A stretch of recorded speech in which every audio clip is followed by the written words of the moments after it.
Welcome, adventurers. You're either a brand new player to Diablo Immortal, or you're someone that's considering playing this amazing mobile action RPG. In today's video, I want to give you the ultimate guide for brand new players so that when you dive in on day one, you know exactly what it is you should be doing. We're going to be talking about the different classes inside of the game. We're going to even look at the different mechanics that the game has that you need to understand from day one to get the most out of the game. Now, let's dive right in and start with our classes. It's worth noting that all of the classes inside of the game, at this point in time there are 8, a 9th coming this summer, are very good in PvE. PvE means player versus environment, any campaigns, open world missions, and things of that nature. They all will excel. In PvP, which is player versus player, you have some that play a little bit better than others. We have lists and guides on that you could take a look at on the channel. But regarding our classes, we all are going to have our favorites, and you need to figure out which is yours. I currently am playing as the Barbarian. The Barbarian is a tanky melee style character that has a lot of speed to the class and is currently one of the meta classes. That being said, as I mentioned, all of them are very good in many elements of the game. The Wizard is going to be a glass cannon, less tanky, a ranged character that can drop massive amounts of damage as you would expect from a Wizard style character. Then you have another glass cannon style ranged character that I like to call the Acrobat of the Skies. The Demon Hunter can jump around all over the place, do insane amounts of damage, and has some really amazing attacks. Now, if we want to take that Acrobat type movement and bring it to a melee style character, you're going to be interested in the Monk. Potentially the least popular class inside of the game, the Monk is still a very good class and many do enjoy playing it. Melee style character, insane movement, keeping his feet on the ground. Then if you want something like a Barbarian but you don't want to be that old school warrior style character, you have the Crusader that offers a lot of buffs to your party but also can have some really great class builds just to solo upgrade or just really keep that Crusader class himself strong for his own well-being. Really another great class that offers a lot of speed.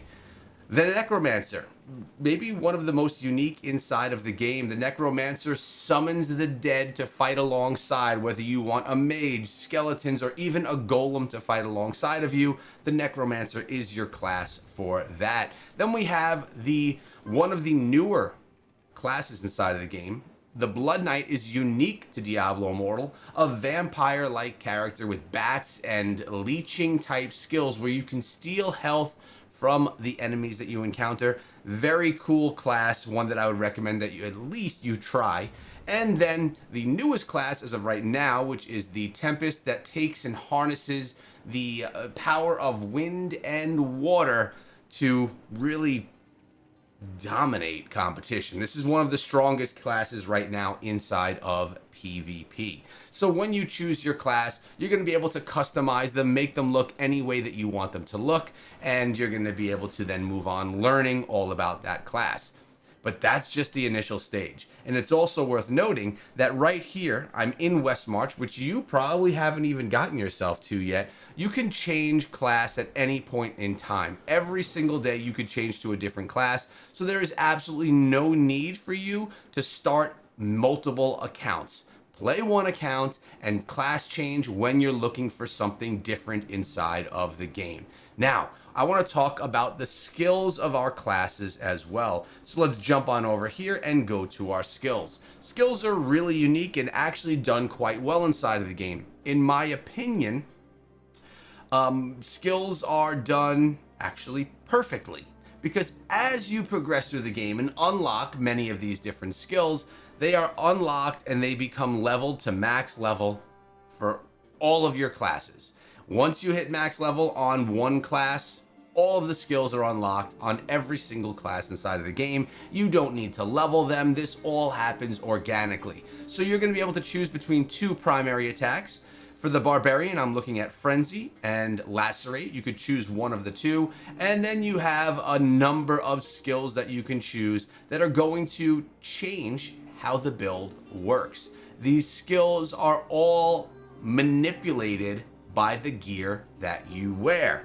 Yeah, we're going to talk about gear as well. Now that you see how skills are there in their basic form, we can actually change how they work. Let me show you my character build really quickly. Notice that I'm wearing all of this gear, and this may look a little bit different to you. Actually, I know that it does. You probably noticed that you have only 6 pieces of gear while I have 8.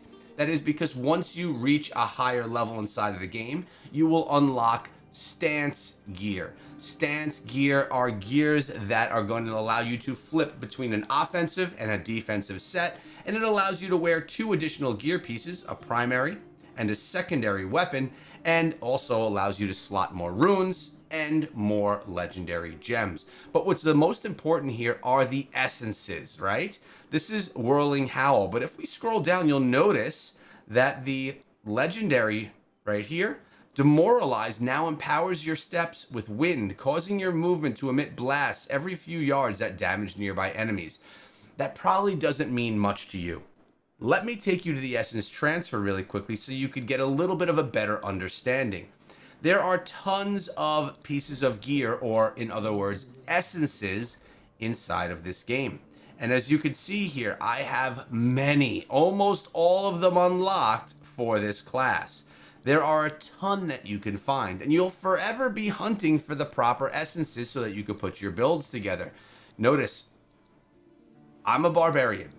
I just switched back to a barbarian, and since then, new essences has dropped, and I still have yet to unlock those. They will be unlocked with time. I'll be patient, and there's even a loyalty system in place that allows us to eventually grab the ones that we want from earning ourselves loyalty points and legacy loyalty points. The point is, every single one of these pieces of gear changes how your skills are actually going to work. So you can inherit and you can change to different essences. It keeps the same power of the gear, but it changes how that actual skill works. This is something that is quite unique to the game. Once you've unlocked these essences, they're unlocked forever. Even if you decide to class change, play as another class, and then come back to the one that you're currently playing. Really nice feature there as well. Now, I want to talk more about some of the gear that you're wearing, because you're not only wearing primary gear, and as you look at mine, it's probably potentially a little bit overwhelming, right? Because my gear has been leveled and worked on since day one. But notice inside of all of these pieces of gear, you have a legendary gem and you have yourself a rune. Legendary gems are going to give you additional powers. As you can see, I'm wearing one of the best right here inside of the game. It's a blood-soaked jade, 5-star gem. It's worth noting, 5-star gems, whether they are 2 out of 5, 3 out of 5, 4 out of 5, or 5 out of 5, are the most difficult things to upgrade inside of the game. I would go as far as saying if you are a free-to-play player or a low spender, you will never be able to upgrade them to max level. We could do another video on that. But as you see here, this is going to increase all damage that I deal up to 17% while at full life, with a minimum bonus of 8.5 while at low life. It increases my movement speed by 10%. Additionally, take 4% decreased damage while below 50% life. This is a very valuable gem. And there are many different gems that we have that we could slot into all of these positions. It's up to us to decide which are the best ones and which are the ones that are going to make our builds unique to all the players inside of the game. And notice, as you unlock 1, 2, 3, 4, 5, 6, 7, 8 pieces of gear, you will be able to equip 8 different gems. And gems do come in different rarities. We have 1-star gems, 2-star gems, and 5-star gems. Now notice this 5-star gem only has 2 of the 5 stars lit up. This is because 5-star gems come in different qualities: 2 out of 5, 3 out of 5, 4 out of 5, and 5 out of 5. 5 out of 5 being the most expensive, also the most powerful. All of these can be purchased in the shop or found from running Elder Rifts. We also, as I mentioned, inside of our gear can socket runes. Notice inside of this piece of gear right here, I have a golden rune. It's much better than the ones that you see in my bag, and that is because the ones in my bag are not as good. So I'm going to socket the ones that are better. These are going to give you additional stats. Base attribute of equipped item is increased by 6%. Damage taken while suffering loss of control is decreased by 2%. These are items that you will find that will drop randomly in the open world and in a bunch of different events that go on inside of the game that are going to allow you to further power up your class. We're going to talk about class power in a moment, right after we talk about secondary gear. Secondary gear are set items. These are items where when you put two of them together, you get some additional set properties. Right here, notice I'm wearing a Banquet of Eyes. Deal damage dealt to enemies suffering from your continual damage effects is increased by 15%. I am getting this set property bonus because I'm wearing two pieces of this gear. If I were wearing one piece, I would not get any set bonus. But take a look at this. You could even go ahead and wear a 4-piece set, where then you get double. You get a second set of bonuses, where here, Mount Bank, each time I take damage, I have a 20% chance to gain a shield that absorbs damage equal to 13% of your life. And then when I have that 4-piece, that's from a 2-piece, then the 4-piece is going to allow that to jump to a 33% of my maximum life for that shield. And if I were wearing a 6-piece, it would even give me additional stats. Oftentimes people will wear a 2-piece of one and then a 1 and 1 of another. I'm sorry, a 4-piece of one and then a 2 and 2 of another, or a 4-piece of one and a 4-piece of another. All of your gear, whether it be primary gear or whether it be secondary gear, must be upgraded. When I started playing the game, I was finding myself stuck, not able to take things out in the open world, and I quickly realized that this was because I was not upgrading my gear. You must upgrade your gear. It is essential to your progression, to your power, and for you to essentially just get to different stages of the game. So, notice all of my primary gear is max level. At this point in time, max level is level 30. And as you can see over here, my green gear is all level to 20, 21, or 22. To level these items, they are done differently. Allow me to show you. You're going to come over to your blacksmith when you reach Westmarch. Speaking of Westmarch, this is the home base. This is your safe zone. This is where everything can be done, upgraded, bought, participated in inside of the game. You're going to get to Westmarch probably at this point in time within the first hour or two of gameplay, and it's going to be a place that you become very familiar. But in Westmarch, you have your blacksmith sitting right over here in the Arrakis Plaza.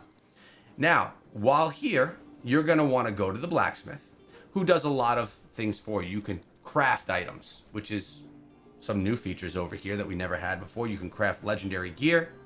You can craft skill stones, and you can even craft the green items that you're looking for, because they can be difficult to get. But outside of crafting, we can go to services, and we could salvage gear, or we can upgrade gear. Now, as you can see, it's tough for me to demonstrate because my primary gear is already max level. But if we were to use a green piece of gear, for example, notice I'm going to need scrap materials, and I'm also going to need these cryptic crystals. Cryptic crystals I went over in another video where I was talking about the importance of challenge rifts. Challenge rifts are where the primary place where you will be unlocking these cryptic crystals, the materials that you need to upgrade your green gear. In doing these upgrades, you're going to get more strength, vitality, and combat rating. Same thing with our primary gear. You increase your seeker rating, your combat rating. You make your class more powerful. So always come here and make sure that after you gain gear inside of the game and you salvage gear from this feature right here, you get rid of your gear because you could turn it into those scrap materials for these upgrades, that you then come and try and upgrade those pieces of gear. Now, in the beginning stages, until you get legendary pieces of gear, you're probably just going to want to put on whatever piece of gear has a green arrow up. That means it's more powerful, it's going to give you more combat rating, and allow you to progress more quickly, further, and more deeply into the game. But let's talk about the combat rating really quickly. When we come over to my class, I'm going to show you some of my stats, which again are going to look very different than yours, but that's okay. When we go over here to attributes, you'll notice that we have a bunch of numbers, the damage we do, our life, our combat rating. My combat rating right now is 47,801. That is gained from gear, from leveling, from legendary gems, from normal gems, which I didn't mention, but really quickly, the gems that you socket inside of your green items are also quite important. You're going to want to always focus on blue gems for the most part as much as you can and get those upgraded. Notice I have Aquamarine, Sapphire, and Sapphire 6, 6, and 7 on the rankings. These are things I've been grinding since day one. They take a while. They take a long while, but they're going to also increase your power and your attributes. You have all of your stats here. There are many different ways that we can upgrade our stats inside of the game, and that's probably going to be a deeper conversation and an individual video on its own. In the meantime, what you should be doing is pushing yourself from one stage to the next. And when I'm talking about stages, I'm talking about the different zones. This is the map inside of Diablo Immortal. There are a lot of different zones for you to unlock, for you to explore, for you to complete quests within, and for you to find new gear inside of. Having these zones available to us is really how we go through the story of Diablo. Don't rush this. Honestly, you go through this once inside of the game, as far as the story and the lore goes, and you never do it again. It's something that's really not repeatable. Now, of course, you could always go back to one of these stages and run through it and farm it and do activities in the zone. But as far as the lore, the story, and really everything Diablo-esque around here, you only get to do it that one time. So I would recommend not rushing. But you could always get to your map very simply. All you do is you click on the map in the top right corner, and then you hit the back arrow, which will take you to the world map, which gives you all of the zones that are going to be at your disposal, which you will progressively go through as you continuously grow your power and get through different levels of the game.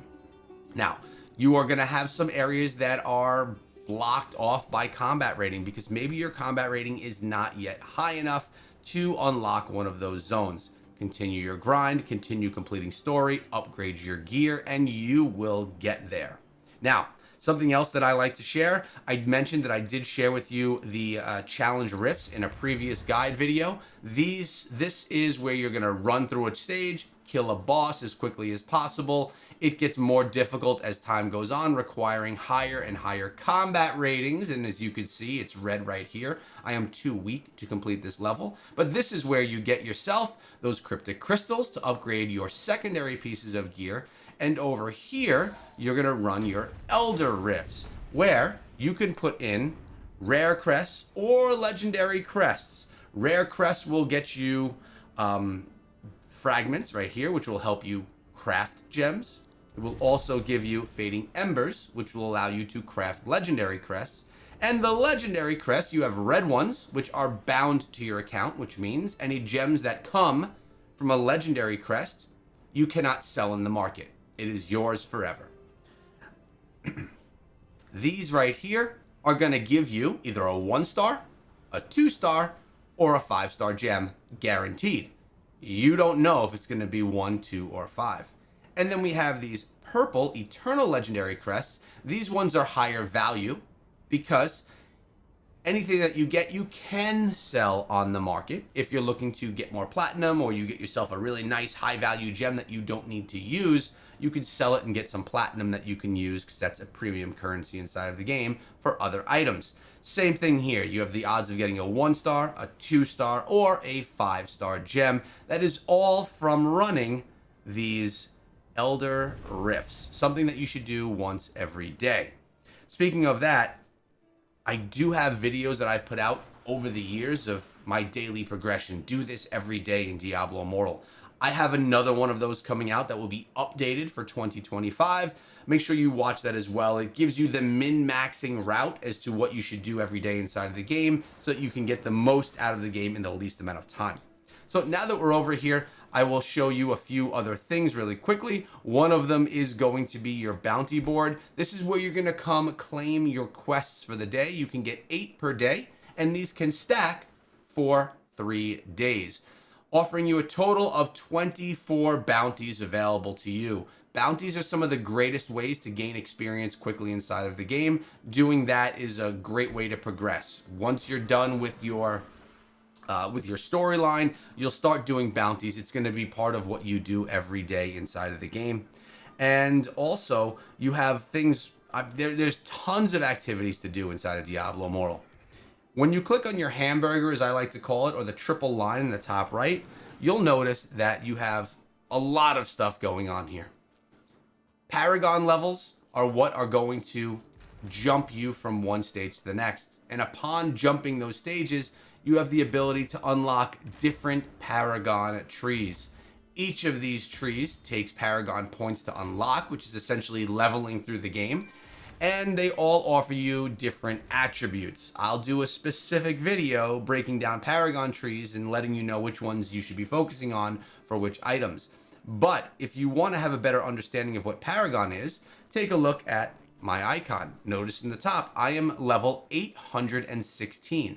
That means I'm 816 levels above the max level of 60. Because once you get to 60, you've then completed the max level of your base character, and that's really where the game begins. I am 816 levels above that.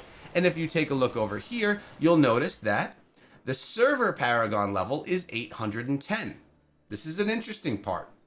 What this means is, at 810, that's where players should be on the server. If you are not there, you will be getting increased experience to the point of 1,600 times the normal experience that you're gaining.